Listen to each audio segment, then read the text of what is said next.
Hi friends, welcome to Kannada moral stories. ನನ್ನ ಹೆಸರು ಅಂಜಲಿ. ನನ್ನ ಹೆತ್ತವರು ಸ್ವಲ್ಪ ವಿದ್ಯಾವಂತರು, ಒಳ್ಳೆಯ ಕುಟುಂಬಕ್ಕೆ ಸೇರಿದವರು. ನನ್ನ ತಂದೆ ತಾಯಿ ಇಬ್ಬರು ಬುದ್ಧಿವಂತರು ಮತ್ತು ಸಮಯ ಪ್ರಜ್ಞೆ ಉಳ್ಳವರಾಗಿದ್ದರು. ನನ್ನ ತಂದೆ ತಾಯಿಗೆ ಕುಟುಂಬದ ಗೌರವದ ಬಗ್ಗೆ ಹೆಚ್ಚಿನ ಕಾಳಜಿ ಇತ್ತು. ಅವರು ನನ್ನ ಮತ್ತು ನನ್ನ ತಮ್ಮ ತಂಗಿಗೆ ಒಳ್ಳೆಯ ಉತ್ತಮವಾದ ವಿದ್ಯಾಭ್ಯಾಸವನ್ನು ನೀಡಲು ತುಂಬಾ ಶ್ರಮಿಸಿದ್ದರು. ಅವರು ಯಾರ ಬಳಿಯೂ ಕೈ ಚಾಚುತ್ತಿರಲಿಲ್ಲ ಮತ್ತು ಮನೆಯ ಪರಿಸ್ಥಿತಿ ಬಗ್ಗೆ ಕೂಡ ಯಾರಲ್ಲೂ ಹೇಳುತ್ತಿರಲಿಲ್ಲ. ಮನೆಯಲ್ಲಿ ಇದ್ದುದರಲ್ಲಿಯೇ ಸಂತೋಷವಾಗಿ ಜೀವನ ನಡೆಸುವುದು. ನಮ್ಮದು ತುಂಬ ಚಿಕ್ಕ ಮನೆಯಾಗಿತ್ತು, ತುಂಬ ಬಡತನ, ಆದರೆ ಪ್ರೀತಿ ಅತಿಯಾಗಿತ್ತು. ಅಮ್ಮ ತನ್ನ ಸ್ಥಿತಿಯನ್ನು ಅವರ ತವರು ಮನೆಯಲ್ಲಿಯೂ ಸಹ ಹೇಳುತ್ತಿರಲಿಲ್ಲ.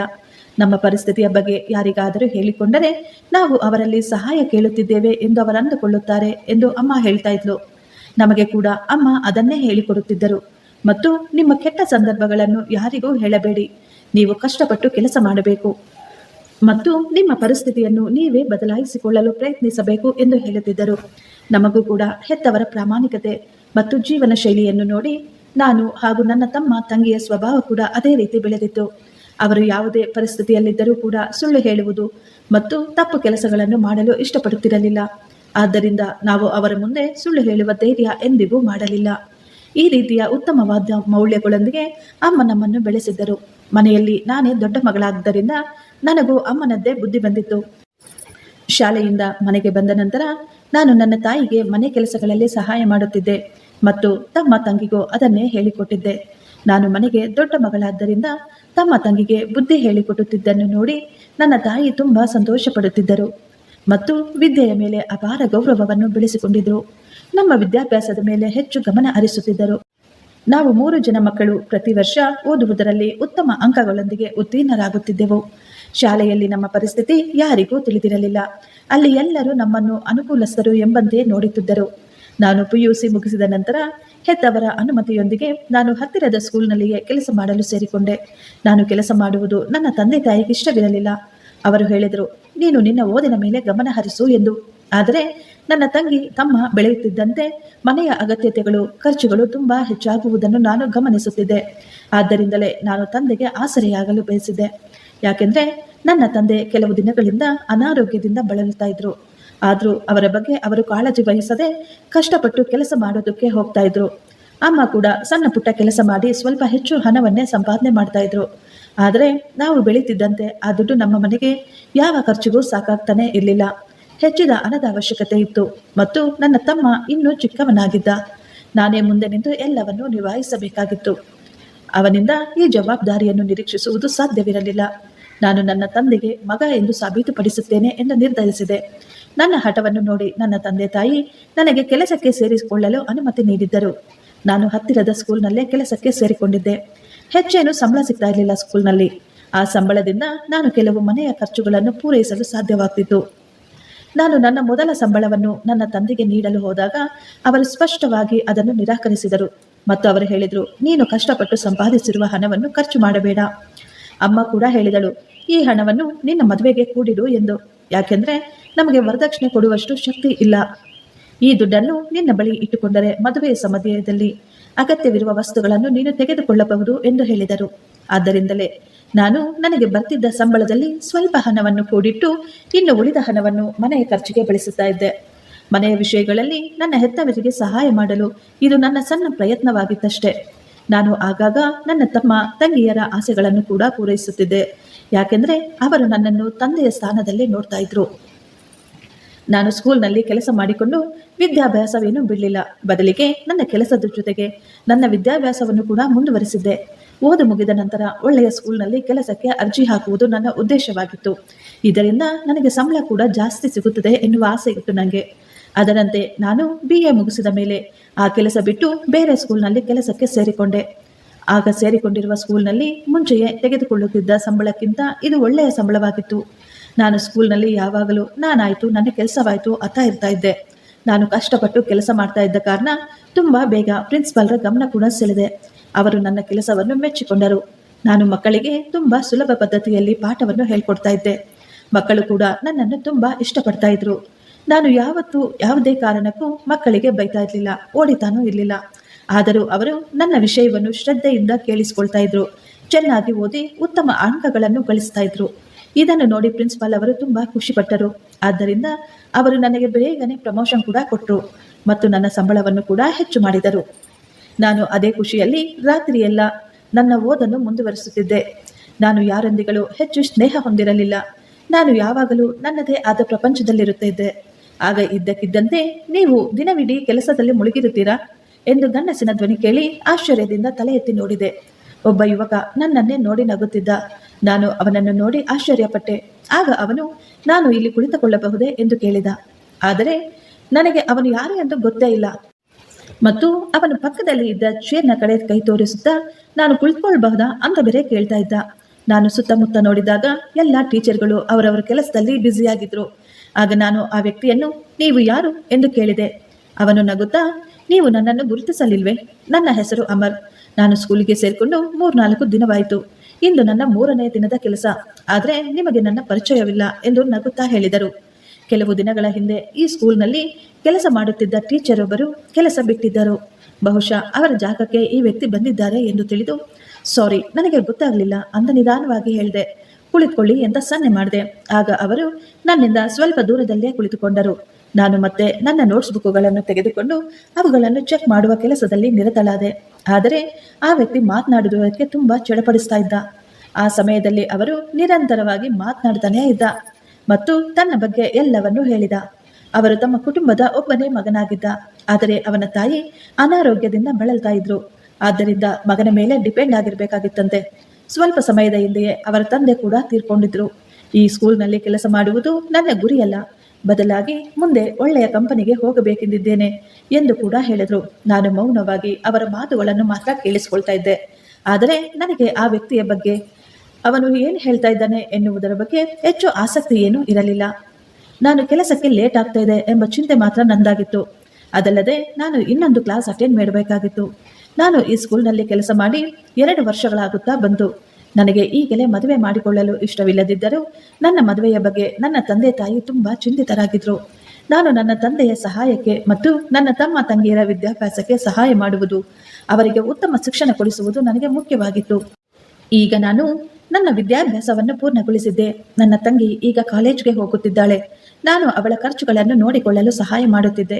ಒಂದು ವೇಳೆ ನಾನು ಮದುವೆಯಾದರೆ ನಾನು ನನ್ನ ಕೆಲಸವನ್ನು ಬಿಟ್ಟುಬಿಡಬೇಕು ಮತ್ತು ನನ್ನ ತಮ್ಮ ತಂಗಿಯರು ನಾನು ಹೇಗೆ ಪ್ರೋತ್ಸಾಹಿಸಲು ಸಾಧ್ಯವಾಗುತ್ತದೆ? ಹೆಣ್ಣು ಮಕ್ಕಳು ವಯಸ್ಸಿಗೆ ಬಂದ ನಂತರ ಹೆಚ್ಚು ಕಾಲ ಮನೆಯಲ್ಲಿ ಇಟ್ಟುಕೊಳ್ಳಲಾಗುವುದಿಲ್ಲ ಎಂದು ನನ್ನ ತಂದೆ ತಾಯಿ ಪ್ರತಿದಿನ ನನಗೆ ತಿಳಿ ಹೇಳ್ತಾ ಇದ್ರು. ಏಕೆಂದರೆ ವಯಸ್ಸು ಹೆಚ್ಚಾದಂತೆ ಒಳ್ಳೆಯ ಸಂಬಂಧಗಳು ಬರುವುದಿಲ್ಲ ಎಂದು ನನ್ನ ತಂದೆ ತಾಯಿ ಕೆಲವು ಸಂಬಂಧಗಳನ್ನು ತೋರಿಸಿದರು. ಆದರೆ ನಾನು ಅವರನ್ನು ಯಾರನ್ನು ಒಪ್ಪಿಕೊಳ್ಳಲಿಲ್ಲ. ಯಾಕೆಂದರೆ ಆ ಹುಡುಗರು ವಿದ್ಯಾವಂತರಾಗಿರಲಿಲ್ಲ, ಜೊತೆಗೆ ಒಳ್ಳೆಯ ಕೆಲಸದಲ್ಲೂ ಇರಲಿಲ್ಲ. ಬಡವರ ಮನೆಯಿಂದ ಹೆಣ್ಣು ತರುವ ಮೊದಲು ಜನರು ಹಲವಾರು ಬಾರಿ ಯೋಚಿಸುತ್ತಾರೆ. ಕೆಲವು ಉತ್ತಮ ಸಂಬಂಧಗಳು ಬಂದರೂ ಕೂಡ ನಮಗನ್ನಿಸುತ್ತಿತ್ತು, ಒಂದು ಒಳ್ಳೆಯ ಹೆಣ್ಣು ಜೀವನ ಪರ್ಯಂತ ದುಡಿದು ಹುಡುಗ ಮತ್ತು ಅವನ ಮನೆಯವರಿಗೆ ಆಸರೆಯಾಗ್ತಾಳೆ ಎಂಬ ಉದ್ದೇಶದಿಂದ ಬರುತ್ತಾರೆ ಎಂದು. ನಾನು ಅವರಿಗೆ ಆಸರೆ ಆಗಬೇಕಾದರೆ ನನ್ನ ಹೆತ್ತವರಿಗೆ ಆಸರೆಯಾಗಿ ಹುಡುಗ ಯಾಕೆ ನಿಲ್ಲುವುದಿಲ್ಲ? ಮದುವೆ ನಂತರ ಅವಳು ತನ್ನ ಗಂಡನ ಮೇಲೆ ಏಕೆ ಅವಲಂಬಿತಲಾಗಬೇಕು? ನನಗೆ ಪ್ರಾಮಾಣಿಕವಾಗಿರುವ ಮತ್ತು ನನ್ನ ಯೋಜನೆಗೆ ಹೊಂದಾಣಿಕೆಯಾಗುವ ವ್ಯಕ್ತಿಯನ್ನು ನಾನು ಹುಡುಕುತ್ತಿದ್ದೆ. ನಾನು ನನ್ನ ಈ ವಿಷಯವನ್ನು ನನ್ನ ತಂದೆ ತಾಯಿಗೆ ವಿವರಿಸಿದಾಗ ಅವರು ಕೂಡ ಅದನ್ನು ಅರ್ಥ ಮಾಡಿಕೊಂಡರು ಮತ್ತು ಮದುವೆಗೆ ನನ್ನ ಒಪ್ಪಿಗೆ ಇಲ್ಲದೆ ಏನನ್ನು ಒತ್ತಾಯಿಸಲು ಅವರಿಷ್ಟಪಡಲಿಲ್ಲ. ಒಂದು ದಿನ ನಾನು ಸ್ಕೂಲ್ನಿಂದ ಮನೆಗೆ ವಾಪಸ್ ಬಂದಾಗ ಮನೆಯಲ್ಲಿ ವಿವಿಧ ಬಗೆಯ ಅಡಿಗೆಗಳು ತಯಾರಾಗುತ್ತಿತ್ತು. ಏನಾಯ್ತಮ್ಮ, ಯಾರಾದರೂ ಮನೆಗೆ ಅತಿಥಿಗಳು ಬರ್ತಿದ್ದಾರಾ ಎಂದು ಕೇಳಿದೆ. ಆಗ ಅಮ್ಮ, ಹೌದು, ಇವತ್ತು ನಿನ್ನನ್ನು ನೋಡಲು ಒಂದು ಸಂಬಂಧ ಬರುತ್ತಿದೆ ಎಂದು ಹೇಳಿದರು. ಈಗ ಬರುತ್ತಿರುವವರು ಯಾವ ಸಂಬಂಧಿಕರು ಎಂಬುದನ್ನು ತಿಳಿದು ನನಗೆ ತುಂಬ ಆಶ್ಚರ್ಯವಾಯಿತು. ಅಮ್ಮನಿಗೆ ನಾನು ಮದುವೆಯಾಗುವ ಹುಡುಗ ಹೇಗಿರಬೇಕು ಎಂದು ಮೊದಲೇ ಹೇಳಿದ್ದೆ. ನನ್ನ ಆಯ್ಕೆಗೆ ವಿರುದ್ಧವಾಗಿ ಮದುವೆಯಾಗಲು ಇಷ್ಟ ಇಲ್ಲ ಎಂದು ಹೇಳಿದ್ದೆ. ಯಾಕೆಂದರೆ ನನ್ನನ್ನು ಮದುವೆಯಾಗುವ ಹುಡುಗ ಅವನ ತಂದೆ ತಾಯಿಯಂತೆ ನನ್ನ ತಂದೆ ತಾಯಿಯನ್ನು ಸಹ ನೋಡಿಕೊಳ್ಳಬೇಕು ಎನ್ನುವುದು ನನ್ನ ಆಸೆಯಾಗಿತ್ತು. ಅದು ಅಲ್ಲದೆ ನಾನೀಗ ಸ್ಕೂಲ್ನಿಂದ ತುಂಬ ಸುಸ್ತಾಗಿ ಬಂದಿದ್ದೆ. ನಾನು ಅಮ್ಮನ ಬಳಿ, ಅಮ್ಮ, ನಾನು ನನ್ನ ರೂಮ್ಗೆ ಹೋಗುತ್ತಿದ್ದೇನೆ, ಮತ್ತೆ ಅತಿಥಿಗಳ ಮುಂದೆ ಕೂಡ ನಾನು ಬರೋದಿಲ್ಲ ಮತ್ತು ನೀವೇ ಎಲ್ಲವನ್ನು ನೋಡ್ಕೊಳ್ಳಿ ಅಂತ ಹೇಳಿದೆ. ಆಗ ಅಮ್ಮ ಆಶ್ಚರ್ಯದಿಂದ ಬಾಯಿ ತೆರೆದು ನನ್ನ ತಲೆ ನೋಡ್ತಾ ಇದ್ಲು. ಈ ಬಾರಿ ನಿನ್ನ ಆಯ್ಕೆಯ ಸಂಬಂಧವೇ ಬಂದಿದೆ, ನೀನು ಇನ್ನು ಏನಾದರೂ ಇದರಲ್ಲಿ ತಕರಾರಿದೆಯಾ ಎಂದು ಅಮ್ಮ ಹೇಳಿದಾಗ ಅಮ್ಮನ ಮಾತನ್ನು ಕೇಳಿ ನಾನು ಗಾಬರಿಯಾದೆ. ಅಮ್ಮ, ನನ್ನ ಆಯ್ಕೆಯಂತೆ ಯಾವ ಸಂಬಂಧ ಬಂದಿದೆ ಎಂದು ತಡವರಿಸುತ್ತಾ ಕೇಳಿದೆ. ಆಗ ಅಮ್ಮ, ನಿನ್ನ ಸ್ಕೂಲ್ನ ಹೊಸ ಟೀಚರ್, ಅವರ ಹೆಸರು ಅಮರ್ ಎಂದು ಹೇಳಿದರು ಮತ್ತು ಅವರ ತಾಯಿ ಇಂದು ನಮ್ಮೊಂದಿಗೆ ಫೋನ್ನಲ್ಲಿ ಕೂಡ ಮಾತನಾಡಿದರು. ಅವರ ಮಗ ನಿನ್ನನ್ನು ತುಂಬಾ ಪ್ರೀತಿಸ್ತಾ ಇದ್ದಾನಂತೆ ಮತ್ತು ನಿನ್ನನ್ನೇ ಮದುವೆಯಾಗಲು ಬಯಸಿದ್ದಾನಂತೆ. ಈಗ ಅವನು ಒಂದು ಒಳ್ಳೆಯ ಕಂಪನಿಯಲ್ಲಿ ಬೇರೆ ಕೆಲಸ ಕೂಡ ಮಾಡಲು ಶುರು ಮಾಡಿದ್ದಾನಂತೆ ಎಂದು ಅಮ್ಮ ಹೇಳಿದ ಪೂರ್ತಿ ಕಥೆಯನ್ನು ಕೇಳಿ ನಾನು ಆಶ್ಚರ್ಯದಿಂದ ಅವಳನ್ನೇ ನೋಡುತ್ತಿದ್ದೆ. ಅಮರ್ ನಮ್ಮ ಸ್ಕೂಲಲ್ಲಿ 2-3 ತಿಂಗಳು ಮಾತ್ರ ಕೆಲಸ ಮಾಡಿದ್ರು. ಅವರ ಸ್ಕೂಲಿಂದ ಕೆಲಸ ಬಿಟ್ಟೆ 1 ವರ್ಷಕ್ಕಿಂತ ಹೆಚ್ಚಾಗಿತ್ತು. ಈಗ ಅವರಿಗೆ ನನ್ನ ನೆನಪಾಯಿತಾ?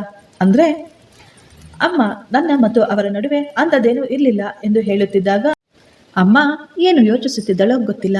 ನಾನು ತಕ್ಷಣ ಅಮ್ಮನಿಗೆ ಎಲ್ಲವನ್ನು ಸ್ಪಷ್ಟಪಡಿಸಿದೆ. ಆಗ ಅಮ್ಮ, ಹೌದು ಹೌದು, ಅವನ ತಾಯಿ ನನಗೆ ಹೇಳಿದ್ರು ನಿನಗೆ ಇದರ ಬಗ್ಗೆ ಏನೂ ಗೊತ್ತಿಲ್ಲ ಅಂತ. ಆದರೆ ಅವನು ನಿನ್ನನ್ನು ಗೌರವಿಸುತ್ತಾನೆ ಮತ್ತು ತುಂಬಾ ಇಷ್ಟಪಡ್ತಾನಂತೆ. ಅವನು ವಿದ್ಯಾವಂತ ಮತ್ತು ಬುದ್ಧಿವಂತನಾಗಿದ್ದಾನೆ. ಒಳ್ಳೆಯ ಕಂಪನಿಯಲ್ಲಿ ಕೆಲಸ ಕೂಡ ಮಾಡ್ತಿದ್ದಾನೆ. ಈ ಸಂಬಂಧಕ್ಕೆ ನಿನಗೇನು ಅಭ್ಯಂತರ ಇಲ್ಲ ತಾನೆ? ನನಗೂ ನಿನ್ನ ತಂದೆಗೂ ಆ ಹುಡುಗನ ಬಗ್ಗೆ ಸ್ವಲ್ಪವೂ ಏನೂ ಗೊತ್ತಿಲ್ಲ. ಆದರೆ ಒಮ್ಮೆ ಅವರನ್ನ ಮನೆಗೆ ಬರಲು ಹೇಳಿದ್ದೇವೆ. ಆ ಹುಡುಗ ನಮಗೆ ಸೂಕ್ತ ಅಂತ ಅನ್ನಿಸಿದರೆ ಆಗ ನಾವು ಮದುವೆಯ ವಿಷಯದಲ್ಲಿ ಖಂಡಿತ ಮುಂದಕ್ಕೆ ಹೋಗುತ್ತೇವೆ ಎಂದು ಅಮ್ಮ ಸ್ಪಷ್ಟವಾಗಿಯೇ ಹೇಳಿದಳು. ಹಾಗಾಗಿ ನಾನು ಸೈಲೆಂಟ್ ಆಗಿ ನನ್ನ ರೂಮಿಗೆ ಹೋಗಿಬಿಟ್ಟೆ. ನನಗೆ ಗೊತ್ತಿರಲಿಲ್ಲ ಅಮರ್ ಯಾವಾಗ ನನ್ನ ಪ್ರೀತಿಯಲ್ಲಿ ಬಿದ್ದ ಎಂದು. ಅವನು ಯಾವತ್ತೂ ತನ್ನ ಇಷ್ಟವನ್ನು ನನ್ನ ಮುಂದೆ ವ್ಯಕ್ತಪಡಿಸಲಿಲ್ಲ. ನಾನು ಅವರ ಕಡೆ ಸರಿಯಾಗಿ ಗಮನ ಹರಿಸಲಿಲ್ಲ. ಅಮರ್ ನಮ್ಮ ಸ್ಕೂಲ್ನಲ್ಲಿ ಸ್ವಲ್ಪ ಸಮಯ ಮಾತ್ರ ಕೆಲಸ ಮಾಡುತ್ತಿದ್ದರು. ಅವರು ನನ್ನೊಂದಿಗೆ 2 ಬಾರಿ ಮಾತನಾಡಲು ಪ್ರಯತ್ನಿಸಿದರು. ಆದರೆ ನಾನು ನನ್ನ ಕೆಲಸದಲ್ಲಿ ನಿರತಳಾಗಿದ್ದೆ. ಅವರ ಕಡೆ ಹೆಚ್ಚು ಗಮನ ಕೊಡುತ್ತಿರಲಿಲ್ಲ ಮತ್ತು ಅವರು ನನ್ನ ಬಳಿ ಮಾತನಾಡುತ್ತಿದ್ದಾಗ ಹೌದು ಎಂದು ಸುಮ್ಮನೆ ತಲೆ ಆಡಿಸುವ ಮೂಲಕ ಮಾತ್ರ ಪ್ರತಿಕ್ರಿಯಿಸುತ್ತಿದ್ದೆ. ಬಹುಶಃ ನಾನು ಅವನಿಗೆ ಯಾವುದೇ ಪ್ರಾಮುಖ್ಯತೆಯನ್ನು ನೀಡದಿರುವುದು ಮತ್ತು ಯಾರ ಜೊತೆಗೂ ಹೆಚ್ಚಾಗಿ ಸ್ನೇಹ ಬೆಳೆಸಿಕೊಳ್ಳದಿರುವ ಅಂಶವನ್ನು ಅವರು ಇಷ್ಟಪಟ್ಟಿರುತ್ತಾರೆ ಅನ್ನಿಸಿತು. ಸರಿ, ಅದೇನೇ ಇರಲಿ, ಈಗ ನನ್ನ ಭವಿಷ್ಯ ನನ್ನ ತಂದೆ ತಾಯಿಯ ನಿರ್ಧಾರದ ಮೇಲಿದೆ. ಅವರು ಈ ಸಂಬಂಧವನ್ನು ಇಷ್ಟಪಟ್ಟಿದ್ದಾರೆ. ಅಮರ್ಗೆ ಅವನ ತಾಯಿಯನ್ನು ಬಿಟ್ಟರೆ ಬೇರೆ ಯಾರೂ ಇರಲಿಲ್ಲ. ಈಗ ನನ್ನ ತಂದೆ ತಾಯಿಗೆ ಅಮರ್ ಇಷ್ಟವಾಗಿದ್ದ.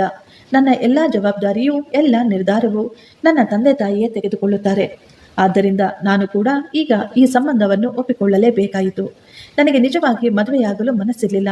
ಯಾಕಂದರೆ ಮನೆಯಲ್ಲಿ ಆರೋಗ್ಯ ಸರಿಯಿಲ್ಲದ ನನ್ನ ತಂದೆ ಮತ್ತು ನನ್ನ ತಮ್ಮ ತಂಗಿ ಅವರ ಜವಾಬ್ದಾರಿಯನ್ನು ಬಿಟ್ಟು ಹೋಗಲು ನನಗೆ ಸ್ವಲ್ಪ ಕೂಡ ಇಷ್ಟವಿರಲಿಲ್ಲ. ನಾನು ಎಷ್ಟೋ ಸಲ ನನ್ನ ತಂದೆ ತಾಯಿಗೆ ಇದರ ಬಗ್ಗೆ ಹೇಳಲು ಪ್ರಯತ್ನಪಟ್ಟೆ. ಆದರೆ ಅವರು ತಮ್ಮ ಜವಾಬ್ದಾರಿಯನ್ನು ಕಳೆದುಕೊಳ್ಳಲು ಮನಸ್ಸು ಮಾಡಿದರು. 2 ಮನೆಯವರು ಒಪ್ಪಿಕೊಂಡು ಮದುವೆಯ ಸಿದ್ಧತೆಗಳು ಪ್ರಾರಂಭವಾದವು. ನಾನು ನನ್ನ ತಂದೆ ತಾಯಿಗೆ ಭಾರವಾಗಿರಲು ಇಷ್ಟಪಡುತ್ತಿರಲಿಲ್ಲ. ಮದುವೆಗೆ ಏನು ಅವಶ್ಯಕತೆ ಇದೆಯೋ ಅದನ್ನು ಮಾತ್ರ ನಾನು ತೆಗೆದುಕೊಂಡೆ. ಹೆಚ್ಚಿನ ಖರ್ಚನ್ನು ನಾನು ನನ್ನ ತಂದೆ ತಾಯಿಯ ಮೇಲೆ ಹೊರಿಸಲು ಬಯಸಲಿಲ್ಲ. ಅಮರ್ ಹಾಗೂ ಅವನ ತಾಯಿ ಕೂಡ ನಮ್ಮ ಬಳಿ ಯಾವುದೇ ರೀತಿಯ ವರದಕ್ಷಿಣೆ ಕೇಳಲಿಲ್ಲ. ಮದುವೆ ತುಂಬಾ ಗ್ರ್ಯಾಂಡ್ ಆಗಿ ಮಾಡಲೇಬೇಕೆಂದು ಕೂಡ ಅವರು ಕೇಳಲಿಲ್ಲ. ಅವರು ಕೂಡ ನಮ್ಮ ಪರಿಸ್ಥಿತಿಯನ್ನ ತಿಳಿದುಕೊಂಡಿದ್ರು. ನಂತರ ಸರಳವಾಗಿ ನಮ್ಮ ಮದುವೆ ಕೂಡ ನೆರವೇರಿತು. ನಾನು ನನ್ನ ಅತ್ತೆ ಮನೆಗೆ ಈಗ ಕಾಲಿಟ್ಟಿದ್ದೆ. ನನ್ನ ಅತ್ತೆ ತಾಯಿಯ ಪ್ರೀತಿ ಹಾಗೂ ಅಮರ್ನ ಸ್ನೇಹಪೂರ್ವಕವಾದ ಮಾತುಗಳು ನನ್ನ ಮನಸ್ಸಿಗೆ ತುಂಬಾ ಹಿಡಿಸಿದವು. ನನ್ನ ಮದುವೆ ಜೀವನ ಕೂಡ ತುಂಬಾ ಸುಂದರವಾಗಿತ್ತು. ನಾನು ಮದುವೆಯಾಗಿ ಈಗ 1 ತಿಂಗಳಾಯಿತು ಅಷ್ಟೇ.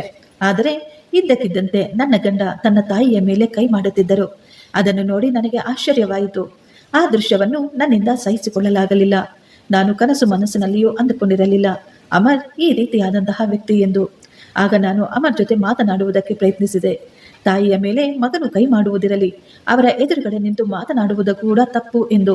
ನೀವು ತಿಳಿದವರು, ಇಷ್ಟೆಲ್ಲ ಓದಿಕೊಂಡಿದ್ದೀರಿ. ಅಪ್ಪ ಅಮ್ಮನ ಜೊತೆ ಈ ರೀತಿಯ ನಡವಳಿಕೆ ತೋರಿಸುವುದು ಹೇಗೆ ಸಾಧ್ಯ ಎಂದು ಕೇಳಿದೆ. ಆದರೆ ಅವರ ಮುಖದಲ್ಲಿ ಯಾವುದೇ ರೀತಿಯ ಪಶ್ಚಾತ್ತಾಪದ ಭಾವನೆ ಕಾಣಿಸುತ್ತಿರಲಿಲ್ಲ. ಆಗ ನನ್ನ ಗಂಡ ಹೇಳಿದರು, ನನ್ನ ತಾಯಿಗೆ ಓದು ಬರಹ ಗೊತ್ತಿಲ್ಲ, ಅವಳೊಬ್ಬಳು ಹಳ್ಳಿಯವಳು, ಅವಳನ್ನು ಕಂಡರೆ ನನಗಿಷ್ಟ ಇಲ್ಲ ಎಂದು.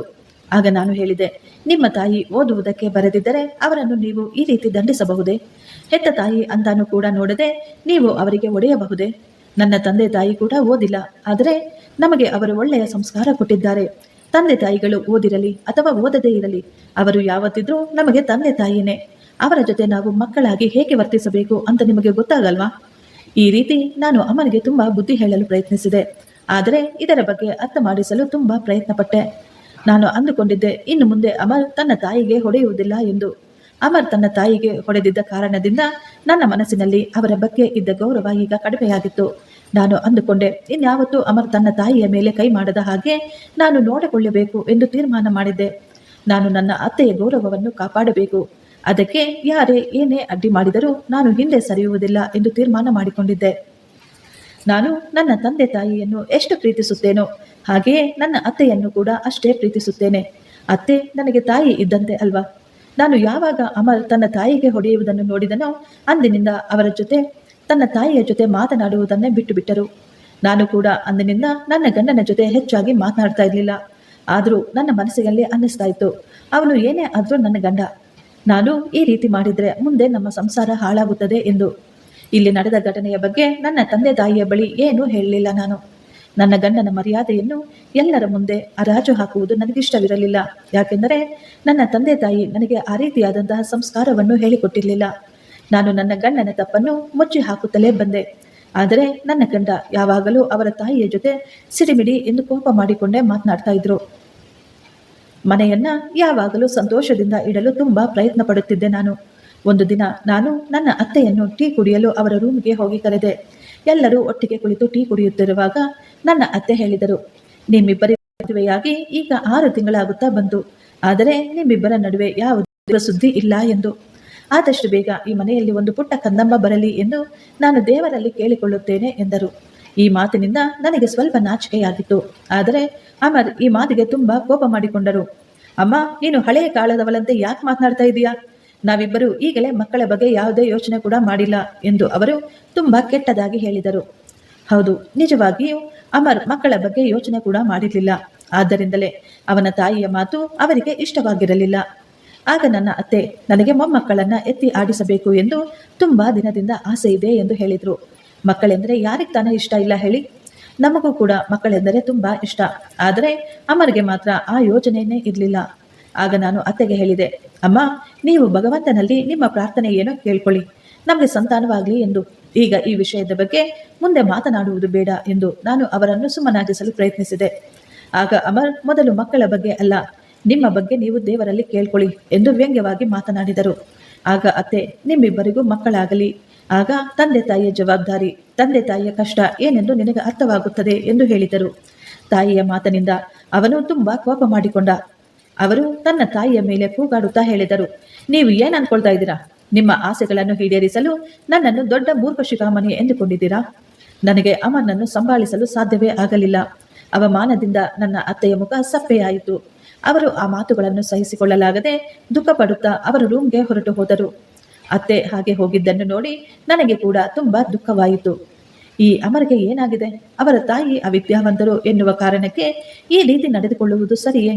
ಈ ವಿಷಯವಾಗಿ ಅಮರ್ಗೆ ನಾನು ಎಷ್ಟೋ ಸಾರಿ ಬುದ್ಧಿ ಹೇಳಲು ಪ್ರಯತ್ನಿಸಿದೆ. ಆದರೆ ಅವರೆಂದಿಗೂ ನನ್ನ ಮಾತು ಮಾತ್ರ ಅರ್ಥ ಮಾಡಿಕೊಳ್ಳಲಿಲ್ಲ. ನನಗೆ ಇದೆಲ್ಲವನ್ನು ತಡೆದುಕೊಳ್ಳಲು ಇರಲಾಗುತ್ತಿರಲಿಲ್ಲ. ಇನ್ನು ಮುಂದೆ ಅಮರ್ ಜೊತೆ ಶಾಂತವಾಗಿ ಮಾತನಾಡಿ ಯಾವುದೇ ಪ್ರಯೋಜನವಿಲ್ಲ ಎಂದು ನನಗೆ ಅರ್ಥವಾಗಿತ್ತು.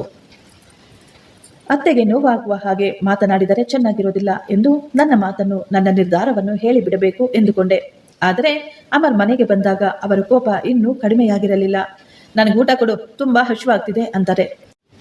ಅವರ ಮುಖದ ಭಾವನೆ ತಾನು ಯಾವುದೇ ತಪ್ಪು ಮಾಡಿಲ್ಲ ಎನ್ನುವ ಹಾಗೇನೇ ಇತ್ತು. ನಾನು ಅಮರ್ಗೆ ಊಟ ಹಾಕಿಕೊಟ್ಟೆ. ಆಗ ಅವರು, ನೀನು ಕುಳಿತುಕೊಂಡು ಊಟ ಮಾಡು ಎಂದು ಹೇಳಿದರು. ಆದರೆ ನಾನು ಏನನ್ನು ಮಾತನಾಡಲಿಲ್ಲ. ಆಗ ಅಮರ್, ನೀನು ಊಟ ಮಾಡಲ್ವಾ? ನನಗೆ ಹಸಿವಿಲ್ಲ ಎಂದು ಹೇಳಿ ನಾನು ಅತ್ತೆಗೆ ಊಟ ಬಡಿಸಿದೆ.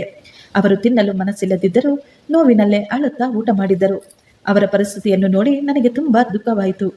ಆಗ ಅತ್ತೆ ನನ್ನ ಸಂಕಟವನ್ನು ನೋಡಿ, ನೀನು ಚಿಂತೆ ಮಾಡಬೇಡ ಮಗಳೇ, ನನ್ನ ಮಗ ನನಗೆ 2 ಹೊತ್ತು ಹೊಟ್ಟೆ ತುಂಬ ಊಟ ಹಾಕ್ತಿದ್ದಾನೆ. ಆಗಿರುವಾಗ ಅವನು ನನ್ನ ಮರ್ಯಾದೆಯನ್ನು ಹೇಗೆ ಕಳೆದಂತೆ ಆಗುತ್ತದೆ ಎಂದು ಹೇಳಿದರು. ಅವರ ನಮ್ಮ ಮಾತನ್ನು ಕೇಳಿ ನನಗೆ ತುಂಬಾ ಮುಜುಗರವಾಯಿತು. ನಾನು ನಿಮಗೆ ಕೈ ಮುಗಿದು ಕೇಳಿಕೊಳ್ಳುತ್ತಿದ್ದೇನೆ, ನಿಮ್ಮ ತಾಯಿಯ ಜೊತೆ ದಯವಿಟ್ಟು ಆ ರೀತಿ ವರ್ತಿಸಬೇಡಿ ಎಂದು ಕೇಳಿಕೊಂಡೆ. ಆಗ ಅವರು, ಆ ವಿಷಯವನ್ನು ಬಿಡು, ನೀನು ಯಾಕೆ ನನ್ನ ಪಕ್ಕದಲ್ಲಿ ಕೂತ್ಕೊಂಡು ಊಟ ಮಾಡ್ತಾ ಇಲ್ಲ?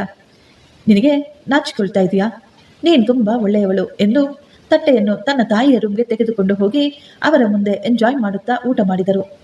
ನಾನು ಅಂದುಕೊಂಡೆ, ಅವರು ರೂಮ್ಗೆ ಹೋಗಿದ್ದನ್ನು ನೋಡಿ ಬಹುಶಃ ತನ್ನ ತಾಯಿಗೆ ಸಮಾಧಾನ ಮಾಡುತ್ತಿದ್ದಾರೆ ಎಂದು. ಆದರೆ ಅವರು ಮಾಡಿದ್ದನ್ನು ನೋಡಿ ನನಗೆ ಅವನ ನಡವಳಿಕೆಯ ಮೇಲೆ ಅಸಹ್ಯ ಹುಟ್ಟಿತ್ತು. ಆಗ ನಾನು ನೇರವಾಗಿ ಅವರ ಮುಖಕ್ಕೆ ಹೊಡೆದಂತೆ ಹೇಳಿದೆ, ಅಮರ್, ಇನ್ನು ಮುಂದೆ ನಾನು ಈ ಮನೆಯಲ್ಲಿ ಇರುವುದಿಲ್ಲ ಎಂದು. ಅಮರ್ ನನ್ನ ಮಾತನ್ನು ಕೇಳಿ ತುಂಬಾ ಗಾಬರಿಯಾದ. ನೀನೇನ್ ಮಾತನಾಡ್ತಾ ಇದೀಯಾ ಎಂದು ಎದ್ದು ನಿಂತು ಕೇಳಿದ. ನೀವು ನಿಮ್ಮ ತಾಯಿಯ ಜೊತೆ ನಡೆದುಕೊಳ್ಳುತ್ತಿರುವುದು ಅಸಭ್ಯ ವರ್ತನೆ, ನನ್ನಿಂದ ಸಹಿಸಿಕೊಳ್ಳಲಾಗ್ತಾ ಇಲ್ಲ. ನಾನು ಇದರ ಬಗ್ಗೆ ನಿಮಗೆ ತುಂಬಾ ಸಲ ಹೇಳಲು ಪ್ರಯತ್ನ ಪಟ್ಟೆ, ಆದರೆ ನೀನು ಏನನ್ನು ಅರ್ಥ ಮಾಡಿಕೊಳ್ಳಲಿಲ್ಲ. ನಿನಗೆ ಈಗ ಇದೆಲ್ಲ ಚೆನ್ನಾಗಿ ಅಭ್ಯಾಸ ಆಗಿದೆ. ಈ ಅಭ್ಯಾಸ ಅಷ್ಟು ಸುಲಭವಾಗಿ ಹೋಗುವುದಿಲ್ಲ ಅಂತ ನನಗೆ ಚೆನ್ನಾಗಿ ಗೊತ್ತು. ಆದರೆ ನಾನು ಮನೆ ಬಿಟ್ಟು ಹೋಗ್ತಾ ಇದ್ದೀನಿ ಅಂತ ಹೇಳಿದೆ. ಆಗ ಅಮರ್ ಗಾಬರಿಗೊಂಡು, ನಾನು ಅದನ್ನೆಲ್ಲ ಬದಲಾಯಿಸಿಕೊಳ್ಳಲು ಪ್ರಯತ್ನ ಪಡುತ್ತೇನೆ. ನೀನು ಈ ವಿಷಯದ ಬಗ್ಗೆ ಹೆಚ್ಚು ತಲೆ ಕೆಡಿಸಿಕೊಳ್ಳಬೇಡ. ನನ್ನ ತಾಯಿಯ ಕಾರಣದಿಂದ ನೀನೇಕೆ ಮನೆ ಬಿಟ್ಟು ಹೋಗಬೇಕು? ನೀನು ಈ ರೀತಿ ಎಲ್ಲ ಮಾತನಾಡಬೇಡ ಅಂತ ಹೇಳಿದ್ರು. ಆದರೆ ಅವರ ಮಾತಿನಲ್ಲಿ ಯಾವುದೇ ರೀತಿಯ ಪ್ರಾಯಶ್ಚಿತ್ತದ ಭಾವನೆಗಳು ಕಾಣಿಸುತ್ತಿರಲಿಲ್ಲ. ಇಂದು ಅವರು ತಮ್ಮ ತಾಯಿಯ ಜೊತೆ ನಡೆದುಕೊಳ್ಳುವ ಹಾಗೆ ನಾಳೆ ನನ್ನ ಜೊತೆ ಕೂಡ ಅವರು ನಡೆದುಕೊಳ್ಳುವುದಿಲ್ಲ ಎನ್ನುವುದಕ್ಕೆ ಏನು ಗ್ಯಾರಂಟಿ? ಇನ್ನು ಮುಂದೆ ಅವರ ಜೊತೆ ಮಾತನಾಡಿ ಅರ್ಥವಿಲ್ಲ ಎಂದು ನಾನು ನನ್ನ ವಸ್ತುಗಳನ್ನೆಲ್ಲ ತೆಗೆದುಕೊಂಡು ಹೊರಡಲು ಸಿದ್ಧಳಾದೆ. ಆಗ ಅಮರ್, ನೀನು ನನ್ನನ್ನು ಬಿಟ್ಟು ಹೊರಟು ಹೋದರೆ ನನ್ನ ಈ ವರ್ತನೆ ಬದಲಾಗುತ್ತದೆಯೇ? ಖಂಡಿತ ಬದಲಾಗುವುದಿಲ್ಲ. ಅದರ ಬದಲಿಗೆ ನನ್ನ ವರ್ತನೆ ಮತ್ತಷ್ಟು ಜಾಸ್ತಿಯಾಗುತ್ತದೆ. ನೀನು ನನ್ನ ಬಗ್ಗೆ ಬಿಟ್ಬಿಡು. ನಿನ್ನ ಅತ್ತೆಯ ಬಗ್ಗೆ ಸಹಾನುಭೂತಿಯನ್ನು ತೋರಿಸು. ಅವರ ಬಗ್ಗೆ ಯೋಚನೆ ಮಾಡು ಎಂದು ಹೇಳಿದರು. ನನಗೆ ಅಮರ್ನ ಮಾತುಗಳು ತುಂಬಾ ವಿಚಿತ್ರವೆನ್ನಿಸಿದವು. ಅವರು ನನ್ನನ್ನು ಹೋಗುವುದನ್ನು ತಡೆಯಲು ತನ್ನ ತಾಯಿಯನ್ನು ಎದುರಿಗೆ ಇಟ್ಟುಕೊಂಡು ನನ್ನನ್ನು ಬ್ಲ್ಯಾಕ್ ಮೇಲ್ ಮಾಡ್ತಾ ಇದ್ರು. ಸರಿ, ಹಾಗಾದರೆ ನಾನು ಇನ್ನೊಂದು ಸಲ ನಿನಗೆ ಅವಕಾಶವನ್ನು ಕೊಡುತ್ತೇನೆ. ನೀನು ನಿನ್ನ ವರ್ತನೆಯನ್ನು ಬದಲಾಯಿಸಿಕೊಳ್ಳದಿದ್ದರೆ ನಾನು ಈ ಮನೆಯಲ್ಲಿ ಒಂದು ಕ್ಷಣ ಕೂಡ ಇರೋದಿಲ್ಲ ಅಂತ ಖಡಾಖಂಡಿತವಾಗಿಯೂ ಹೇಳಿಬಿಟ್ಟೆ. ಅವರ ಮಾತುಗಳು ನನ್ನನ್ನು ಚಿಂತೆಗೀಡಾಗುವಂತೆ ಮಾಡಿದವು. ಅಷ್ಟೇ ಅಲ್ಲದೆ ನಾನು ನನ್ನ ತವರು ಮನೆಗೆ ಹೋಗಿ ನನ್ನ ತಂದೆ ತಾಯಿಗೆ ಹೊರೆಯಾಗಿರಲು ಕೂಡ ಇಷ್ಟಪಡಲಿಲ್ಲ. ಅವರು ನನ್ನ ಮದುವೆಯನ್ನು ತುಂಬಾ ಕಷ್ಟಪಟ್ಟು ಮಾಡಿದ್ದರು. ನಾನು ಈಗ ಹೋಗಿ ಅವರಿಗೆ ಮತ್ತಷ್ಟು ಕಷ್ಟ ಕೊಡಲು ನನಗಿಷ್ಟವಿರಲಿಲ್ಲ. ಅದಕ್ಕಾಗಿಯೇ ನಾನು ಅಮರ್ಗೆ ಮತ್ತೊಂದು ಅವಕಾಶವನ್ನು ಕೊಡಬೇಕಾಯಿತು. ಅಮರ್ ನಂತರದ ದಿನಗಳಲ್ಲಿ ನನ್ನ ಮೇಲೆ ಕೋಪ ಮಾಡಿಕೊಳ್ಳುವುದನ್ನು ಬಿಟ್ಟು ಆ ಕೋಪವನ್ನೆಲ್ಲ ತನ್ನ ತಾಯಿಯ ಮೇಲೆ ತೋರಿಸತೊಡಗಿದರು. ಹೆಂಡತಿಯನ್ನು ಇಷ್ಟೆಲ್ಲ ಪ್ರೀತಿ ಕಾಳಜಿಯಿಂದ ನೋಡಿಕೊಳ್ಳುತ್ತಾರೆ. ಇದಕ್ಕಿಂತಲೂ ಹೆಚ್ಚಾಗಿ ಅವರು ತನ್ನ ತಾಯಿಯನ್ನು ನೋಡಿಕೊಳ್ಳಬೇಕು. ಯಾಕೆಂದರೆ ಹೆಂಡತಿಗಿಂತ ಮೊದಲು ತಾಯಿ ಅವರಿಗೆ ಎಲ್ಲವೂ ಆಗಿದ್ದರು. ಆದರೆ ಅವರಿಗೆ ಇದೆಲ್ಲವೂ ಏಕೆ ಅರ್ಥವಾಗುತ್ತಿಲ್ಲ? ನಾನು ಅಮರ್ಗೆ ಹೇಳಿದೆ, ನೀವು ನಿಮ್ಮ ತಾಯಿಯನ್ನು ಕ್ಷಮೆ ಕೇಳಬೇಕು ಎಂದು. ಆಗ ಅವರು ತನ್ನ ತಾಯಿಯ ರೂಮ್ಗೆ ಹೋಗಿದರು. ನಾನು ಕೂಡ ಅವರ ಹಿಂದೆಯೇ ಹೋದೆ. ಅವರು ಏನು ಮಾಡ್ತಾ ಇದ್ದಾರೆ ಎಂದು ನೋಡಲು. ಅಮರ್ ತನ್ನ ತಾಯಿಯ ಬಳಿ ಕ್ಷಮೆ ಕೇಳಿದರು. ಆಗ ಅವರ ತಾಯಿ ಕೂಡ ತಕ್ಷಣವೇ ಮಗನನ್ನು ಕ್ಷಮಿಸಿಬಿಟ್ಟರು. ಇದರಿಂದಾಗಿ ನನಗೆ ತುಂಬಾ ಸಂತೋಷವಾಯಿತು. ನನ್ನ ಗಂಡ ಬದಲಾಗುತ್ತಿದ್ದಾರೆ, ನನ್ನ ಅತ್ತೆ ಕೂಡ ನನ್ನ ಗಂಡನನ್ನು ಕ್ಷಮಿಸಿದ್ದಾರೆ ಎಂದು ತುಂಬಾ ಸಂತೋಷಪಟ್ಟೆ. ಆಗ ಅವರ ಮನಸ್ಸಿನಲ್ಲಿ ತನ್ನ ತಾಯಿಯ ಮೇಲಿನ ಪ್ರೀತಿ ಎಚ್ಚರವಾದಂತೆ ಇತ್ತು. ಅವರು ತುಂಬಾ ಬದಲಾಗತೊಡಗಿದರು. ತನ್ನ ತಾಯಿಯ ಜೊತೆ ಪದೇ ಪದೇ ಕೋಪ ಮಾಡಿಕೊಳ್ಳುತ್ತಿರಲಿಲ್ಲ. ಈಗ ನನ್ನ ಅತ್ತೆ ರೂಮಿನಿಂದ ಹೊರಗೆ ಬಂದು ತನ್ನ ಮಗನ ಜೊತೆ ಕುಳಿತುಕೊಂಡು ಊಟ ಮಾಡ್ತಾ ಇದ್ರು. ಮುಂಚೆ ಅವರು ರೂಮಿನಲ್ಲಿಯೇ ಒಬ್ಬೊಂಟಿಯಾಗಿ ಕುಳಿತು ಊಟ ಮಾಡುತ್ತಿದ್ದರು. ಅಮರ್ ಕೂಡ ಅವರ ಜೊತೆ ತುಂಬಾ ಖುಷಿಯಾಗಿ ಮಾತನಾಡ್ತಾ ಇದ್ದ, ಊಟ ಕೂಡ ಮಾಡ್ತಾ ಇದ್ದ. ನಾನು ಅದನ್ನು ನೋಡಿ ತಾಯಿ ಮಗ ಇಬ್ಬರು ಇದೇ ರೀತಿ ಸಂತೋಷವಾಗಿ ಇರಲಿ ಎಂದು ಆ ದೇವರಲ್ಲಿ ಪ್ರಾರ್ಥಿಸುತ್ತಿದ್ದೆ. ನಮಗೆ ಮದುವೆಯಾಗಿ ಈಗ 2 ವರ್ಷಗಳಾಗುತ್ತಾ ಬಂದಿತ್ತು. ಅಮರ್ ತನ್ನ ತಾಯಿಯ ಜೊತೆ ಕೋಪ ಮಾಡಿಕೊಳ್ಳುತ್ತಿರಲಿಲ್ಲ. ಪ್ರೀತಿಯಿಂದ ಕೂಡ ಮಾತನಾಡುತ್ತಿದ್ದರು. ಈಗ ಅವರು ನಮಗೆ ಮಕ್ಕಳಾಗುವ ಬಗ್ಗೆ ಕೂಡ ಯೋಚಿಸುತ್ತಿದ್ದರು. ಅವರು ಕೆಲಸ ಮಾಡುತ್ತಿದ್ದ ಕಂಪನಿಯಲ್ಲಿ ಪ್ರಮೋಷನ್ ಕೂಡ ದೊರಕಿತ್ತು ಅಮರ್ಗೆ. ಅದಕ್ಕಾಗಿಯೇ ಅವರು ತುಂಬಾ ಪ್ರಯತ್ನ ಪಟ್ಟಿದ್ದರು. ಅವರು ಮಕ್ಕಳ ಜವಾಬ್ದಾರಿಗಳನ್ನು ತೆಗೆದುಕೊಳ್ಳಲು ಕೂಡ ಖುಷಿಯಿಂದ ನನ್ನ ಬಳಿ ಮಾತನಾಡಿದರು. ಇದೇ ಸಂತೋಷದಲ್ಲಿ ಕಂಪನಿಯ ಪಾರ್ಟಿಗೆ ಕರೆದುಕೊಂಡು ಹೋಗುತ್ತೇನೆ ಎಂದು ಹೇಳಿದರು. ಆಗ ನಾನು ಅತ್ತೆಯನ್ನು ಕೂಡ ನಮ್ಮ ಜೊತೆ ಕರೆದುಕೊಂಡು ಹೋಗೋಣ ಎಂದೆ. ತುಂಬಾ ಖುಷಿಯಲ್ಲಿ ಇದ್ದ ಅಮರ್ ಅದಕ್ಕೆ ಒಪ್ಪಿಕೊಂಡರು. ನಂತರ ನಾವೆಲ್ಲರೂ ಪಾರ್ಟಿಯಲ್ಲಿ ಚೆನ್ನಾಗಿಯೇ ಇದ್ದೆವು. ನಂತರ ಒಟ್ಟಿಗೆ ಊಟ ಮಾಡುತ್ತಿರುವಾಗ ಅಚಾನಕ್ ಆಗಿ ನನ್ನ ಅತ್ತೆಯ ಊಟದ ತಟ್ಟೆ ಕೆಳಗೆ ಬಿದ್ದು ಹೋಯಿತು. ಪಾರ್ಟಿಯಲ್ಲಿ ಕಂಪನಿಯ ಎಲ್ಲ ಜನ ಕುಳಿತುಕೊಂಡಿದ್ದರು. ತಟ್ಟೆ ಬಿದ್ದ ಶಬ್ದಕ್ಕೆ ಎಲ್ಲರೂ ನಮ್ಮ ತಲೆ ತಿರುಗಿ ನೋಡಿದರು. ಇದರಿಂದ ನನ್ನ ಅತ್ತೆ ಹಾಗೂ ಗಂಡನಿಗೆ ತುಂಬಾ ನಾಚಿಕೆಯಾಯಿತು. ನಾನು ತಕ್ಷಣ ಎದ್ದು ತಟ್ಟೆಯನ್ನು ಎತ್ತತೊಡಗಿದೆ. ಆಗ ಒಬ್ಬ ವೇಟರ್ ಬಂದು, ಮೇಡಮ್, ನಾನು ಅದನ್ನೆಲ್ಲ ತೆಗೆಯುತ್ತೇನೆ ಎಂದು ಹೇಳಿದರು. ಅತ್ತೆ, ನಿಮಗೆ ನಾನು ಮತ್ತೊಂದು ಪ್ಲೇಟ್ ಊಟವನ್ನು ತೆಗೆದುಕೊಂಡು ಬರುತ್ತೇನೆ ಎಂದು ಹೇಳಿದೆ. ಆಗ ನನ್ನ ಗಂಡ ಅವರ ತಾಯಿಗೆ ಪಾರ್ಟಿ ಫಂಕ್ಷನ್ಗಳಿಗೆ ಬಂದು ಊಟ ಮಾಡುವ ಯೋಗ್ಯತೆ ಇಲ್ಲ. ನೀನೇ ಪ್ರೀತಿಯಿಂದ ಇವಳನ್ನು ಕರೆದುಕೊಂಡು ಬಂದೆ ಮತ್ತು ಎಲ್ಲರ ಮುಂದೆ ನನಗೆ ಅವಮಾನ ಮಾಡಿದೆ ಎಂದು ಕೋಪದಿಂದ ಮಾತನಾಡಿದರು. ಅಲ್ಲಿದ್ದ ಜನರೆಲ್ಲರೂ ನಮ್ಮನ್ನೇ ನೋಡುತ್ತಿದ್ದರು. ಅದನ್ನು ಗಮನಿಸಿದ ಅಮರ್ ಮತ್ತಷ್ಟು ಕೋಪಗೊಂಡು ತನ್ನ ತಾಯಿಯ ಕೆನ್ನೆಗೆ ಜೋರನೆ ಪಠಾರೆಂದು ಹೊಡೆದರು. ಆಗ ಬಿದ್ದ ಏಟಿಗೆ ಅತ್ತೆ ಕೆಳಗೆ ಬಿದ್ದು ಹೋದರು. ಇದರಿಂದ ನಾನು ಗಾಬರಿಗೊಂಡು ಬೆಚ್ಚು ಬಿದ್ದೆ ಮತ್ತು ತಕ್ಷಣ ನನ್ನ ಅತ್ತೆಯನ್ನು ಮೇಲಕ್ಕೆ ಎಬ್ಬಿಸಲು ಪ್ರಯತ್ನಪಟ್ಟೆ. ಆಗ ಅತ್ತೆ ಅಮರ್ ಹೊಡೆದ ಏಟಿಗೆ ನಡುಗುತ್ತಿದ್ದರು. ನನಗೆ ಕೋಪ ಬಂದು, ನಿಮಗೆ ನಿಮ್ಮ ತಾಯಿಯ ಮೇಲೆ ಕಾಳಜಿ ಇಲ್ವಾ? ನಿಮಗೆ ಮನುಷ್ಯತ್ವ ಅನ್ನೋದೇ ಇಲ್ವಾ? ಜನ ಏನಂದುಕೊಳ್ಳುತ್ತಾರೆ ಎನ್ನುವ ಚಿಂತೆ ಮಾತ್ರ ಇದೆ ಎಂದಾಗ ಅಮರ್ ಮುಖದಲ್ಲಿ ಯಾವುದೇ ಬದಲಾವಣೆ ಕೂಡ ಇರಲಿಲ್ಲ. ಅವರ ಮುಖದಲ್ಲಿ ಕೋಪ ಎದ್ದು ಕಾಣುತ್ತಿತ್ತು. ಆಗ ನಾನು ಅಂದುಕೊಂಡೆ, ಈಗ ಇವರು ಮಾಡುತ್ತಿರುವುದು ದೊಡ್ಡ ಅಪರಾಧ. ಇದಕ್ಕೆ ಮುಂದೆ ಇವರು ತಕ್ಕ ಶಿಕ್ಷೆಯನ್ನು ಅನುಭವಿಸುತ್ತಾರೆ ಎಂದು. ತಕ್ಷಣ ನಾವು ಊಟ ಮಾಡದೆ ಅಲ್ಲಿಂದ ಹೊರಟು ಬಂದೆವು. ಅತ್ತೆಗೆ ಆದ ಅವಮಾನ ನೆನೆಸಿಕೊಂಡು ಒಳಗೊಳಗೆ ನಾನು ಅಳುತ್ತಿದ್ದೆ. ನನಗೆ ತುಂಬಾ ದುಃಖವಾಗುತ್ತಿತ್ತು. ನನ್ನ ಅತ್ತೆಯನ್ನು ಅಮರ್ನ ದೌರ್ಜನ್ಯದಿಂದ ಕಾಪಾಡಲು ನನಗಾಗುತ್ತಿಲ್ಲವಲ್ಲ ಎಂದು. ಪಾಪ ಅವರು ಅಷ್ಟೇನು ದೊಡ್ಡ ತಪ್ಪು ಮಾಡಿರಲಿಲ್ಲ. ನಾವು ನಿಂತ್ಕೊಂಡು ಊಟ ಮಾಡಬೇಕಾದ್ರೆ ಕೈಯಿಂದ ಪ್ಲೇಟ್ ಜಾರು ಬಿದ್ದಿತ್ತು. ಆದರೆ ನನ್ನ ಗಂಡ ಮಾತ್ರ ಎಂದಿಗೂ ಬದಲಾಗುವುದಿಲ್ಲ ಎನ್ನುವುದು ನನಗೆ ಈಗ ತುಂಬ ಸ್ಪಷ್ಟವಾಗಿತ್ತು. ನನ್ನ ಅತ್ತೆ ಆ ದಿನ ತುಂಬ ಬೇಸರದಲ್ಲಿ ತಮ್ಮ ರೂಮಿನ ಹಾಸಿಗೆಯ ಮೇಲೆ ಹೋಗಿ ಮಲಗಿಕೊಂಡ್ರು. ಇಂತಹ ಕೆಟ್ಟ ಮನುಷ್ಯನ ಜೊತೆ ಹೇಗೆ ಸಂಸಾರ ಮಾಡಲಿ ಎಂದು ನಾನು ಯೋಚಿಸತೊಡಗಿದೆ. ಆ ರಾತ್ರಿಯೆಲ್ಲ ನನಗೆ ನಿದ್ದೆ ಬರಲಿಲ್ಲ. ಮಾರನೇ ದಿನ ಬೆಳಿಗ್ಗೆ ನನ್ನ ಅತ್ತೆಯನ್ನು ತಿಂಡಿ ತಿನ್ನಲು ಎಬ್ಬಿಸಲು ಹೋದೆ. ಆದರೆ ಅವರ ದೇಹದಲ್ಲಿ ಯಾವುದೇ ಚಲನವಲನ ಇರಲಿಲ್ಲ. ಯಾಕೆಂದರೆ ನನ್ನ ಅತ್ತೆ ಈ ಲೋಕವನ್ನು ಬಿಟ್ಟು ಹೊರಟು ಹೋಗಿದ್ದರು. ಆಗ ತಕ್ಷಣ ನಾನು ಅಮರ್ನನ್ನು ಕೂಗಿ ಕರೆದೆ. ಅತ್ತೆ ನಮಗೆ ಕ್ಷಮೆ ಕೇಳಲು ಕೂಡ ಒಂದು ಅವಕಾಶ ಕೊಡಲಿಲ್ಲ. ತಮ್ಮ ಮಗನಿಗೂ ಕೂಡ ಅವಕಾಶ ಕೊಡಲಿಲ್ಲ. ರಾತ್ರಿಯೆಲ್ಲ ಅವರು ಎಷ್ಟು ಕಷ್ಟಪಟ್ಟರೋ ಏನೋ. ರಾತ್ರಿ ಅವರಿಗೆ ಸಾಯುವಷ್ಟು ಸಂಕಟವಾಗಿದ್ದರೂ ಅವರು ಯಾರನ್ನು ಕೂಡ ಕರೆದಿರಲಿಲ್ಲ. ಆಗ ನಾನು ಅಮರ್ನನ್ನ ಗಮನಿಸಿದೆ. ತನ್ನ ತಾಯಿ ತೀರಿಕೊಂಡಿದ್ದಾಳೆ ಎನ್ನುವ ದುಃಖ ಕೂಡ ಅವನಲ್ಲಿ ಇರಲಿಲ್ಲ. ಇದರಿಂದ ನನಗೆ ಹೆಚ್ಚಿನ ಆಶ್ಚರ್ಯ ಉಂಟಾಯಿತು. ಇವನು ಮನುಷ್ಯನೋ ಅಥವಾ ರಾಕ್ಷಸನೋ? ಇವನ ಜೊತೆ ಇರಲು ನನ್ನಿಂದ ಇನ್ನು ಮುಂದೆ ಸಾಧ್ಯವಿಲ್ಲ. ತನ್ನ ಹೆತ್ತ ತಾಯಿ ತನ್ನ ಕಣ್ಣೆದುರೇ ಸತ್ತು ಮಲಗಿರುವಾಗ ಕಿಂಚಿತ್ತೂ ಕರುಣೆ ಇಲ್ಲದೆ ನಿಂತಿರುವ ಈ ಮನುಷ್ಯನ ಜೊತೆ ಬದುಕುವುದಾದರೂ ಹೇಗೆ? ನನ್ನ ಅತ್ತೆಯ ಅಂತ್ಯಕ್ರಿಯೆಯನ್ನು ಮುಗಿಸಿ ನಾನು ನನ್ನ ತವರು ಮನೆಗೆ ಹೊರಟು ಹೋದೆ. ಅಲ್ಲಿ ನನ್ನ ತಂದೆ ತಾಯಿಗೆ ನಡೆದ ಎಲ್ಲ ವಿಷಯವನ್ನು ಹೇಳಿದೆ. ನನ್ನ ತಂದೆ ತಾಯಿ ಆ ವಿಷಯವನ್ನು ಕೇಳಿ ಆಶ್ಚರ್ಯದ ಜೊತೆಗೆ ತುಂಬ ಗಾಬರಿ ಕೂಡ ಪಟ್ರು. ನಾನು ನನ್ನ ಮನೆಯಿಂದ ಹೊರಟುತ್ತಿರುವಾಗ ಬೇಡ ಎಂದು ಒಂದು ಮಾತನ್ನು ಕೂಡ ಹೇಳಲಿಲ್ಲ ನನ್ನ ಗಂಡ.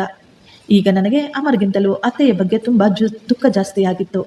ಇದರಿಂದಾಗಿ ನಾನು ಅದನ್ನೆಲ್ಲ ಮರೆಯಲು ಕೆಲಸಕ್ಕೆ ಸೇರಿಕೊಳ್ಳಬೇಕು ಅಂತ ನಿರ್ಧಾರ ಮಾಡಿದ್ದೆ.